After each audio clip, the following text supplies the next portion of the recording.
March 2024, which means I can happily say welcome to part 7 of Operation Paris.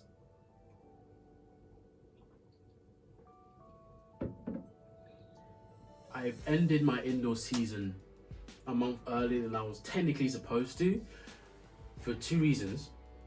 First off, I'm injured and there's no point in competing until this injury is fixed. Second off, I've learned all the lessons that I think I could possibly learn from indoors with the resources that I had access to.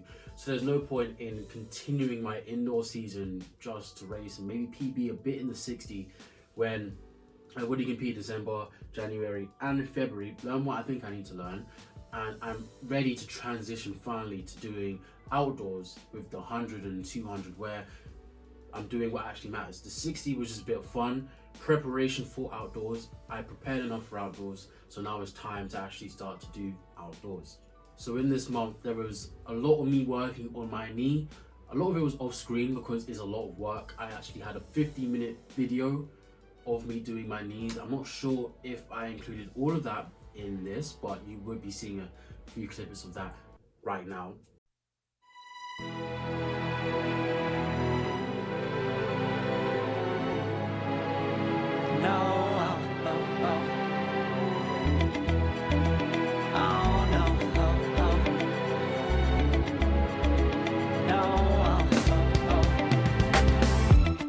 Hold on, girl, now wait just a minute.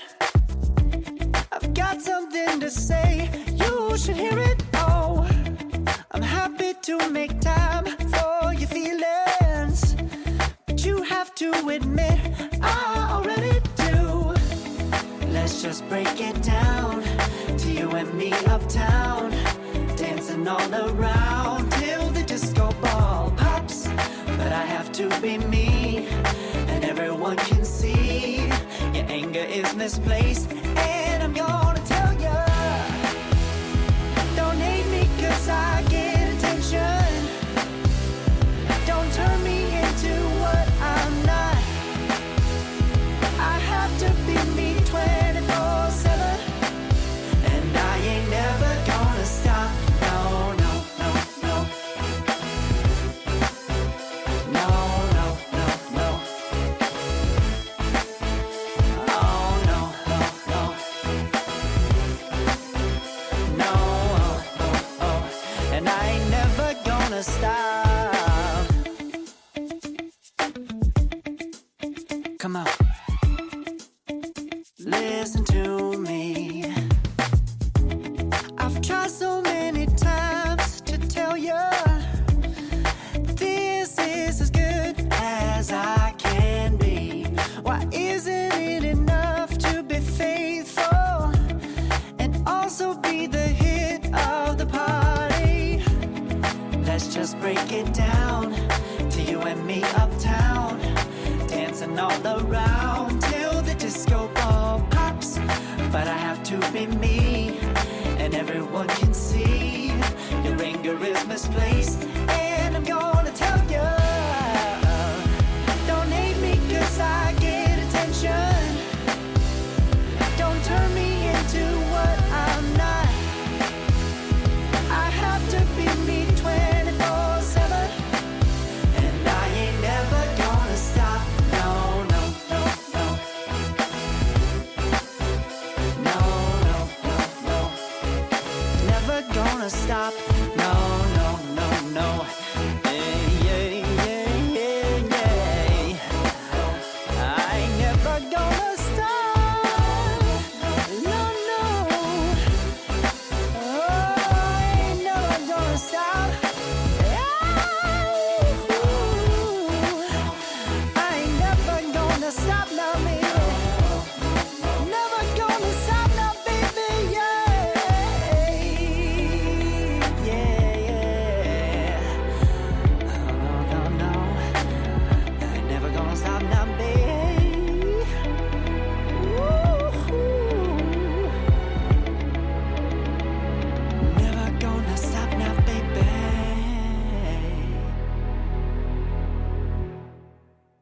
I've done in my meniscus, which I'm pretty sure I've said already, my left knee, and I just want to strengthen it back up. And once I've strengthened it up to where I want it to be, where before it was injured, I need to strengthen it up beyond that so that the chance of me getting injury decreases moving forwards. Along with that, I was still sprinting. I removed the training day on Wednesday and I was focused on training on Tuesday and Thursday. A lot of it was sub-maximal speeds. We're talking anywhere between 50 to 70%, and as I started to feel my knee get better and better and better, I started to increase the speeds more and more, closer towards 100%.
work in the gym has been decreased to a minimal amount.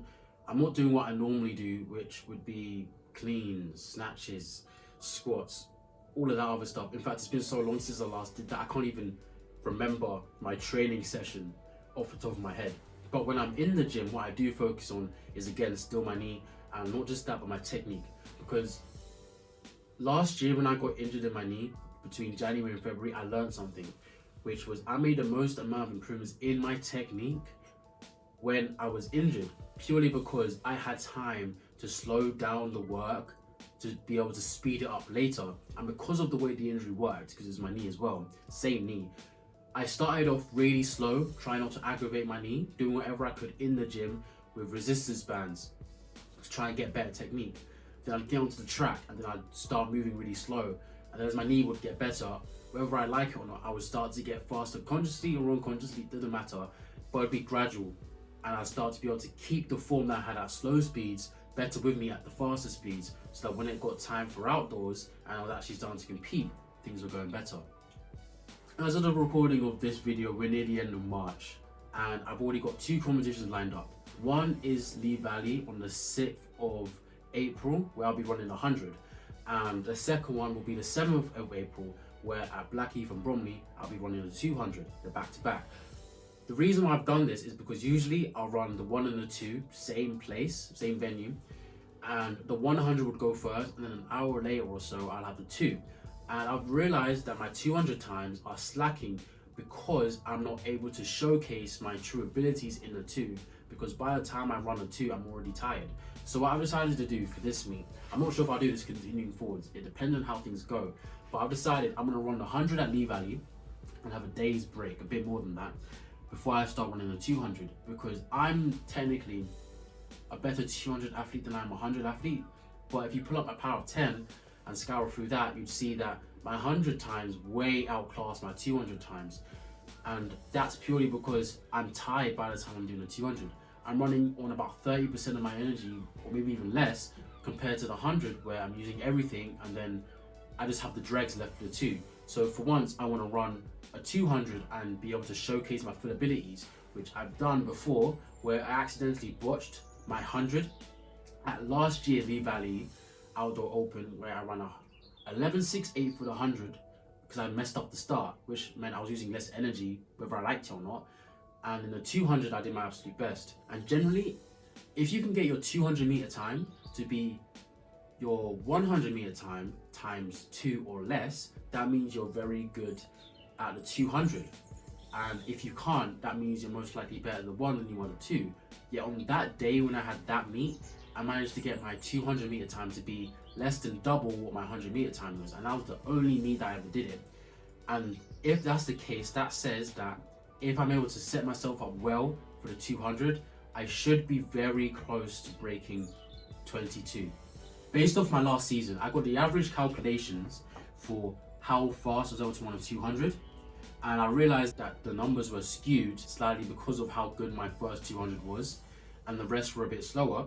But if you just use that initial 200 time and use that to base off of what I could possibly run in the 200 based off of my current 100 meter time, without the wind assistance, just the 11.18, not the 11.06 that I ran, we'd be running a time of 21.73. Along with that time, based off of the average that I had that year, I should be running 22.52, which means we're looking at the next time I open the 200, anywhere between 21, let's just round it up to 8, 21.8 to 22.6. And this is all based off of me not improving in my 100 meter time, which means I haven't been improving in my 200 meter time either. But based off of indoors already, we've gone from 7.49 to 7.16. And I would say when I ran that 11.18, we were probably closer to running maybe 7.25. So I've already improved in my 60 by a decent amount. And when you look at the fact that I ran at 7.16 injured, and there was a lot of problems wrong with that one race, when we open up outdoors, you can expect for this range that I'm supposed to be running in to shuffle down a bit. And since I'm not running 1 and 2 back to back, I can actually expect to run a 200 meter time based off of the numbers that I'm supposed to be running. So we can see something potentially insane when I open my outdoors.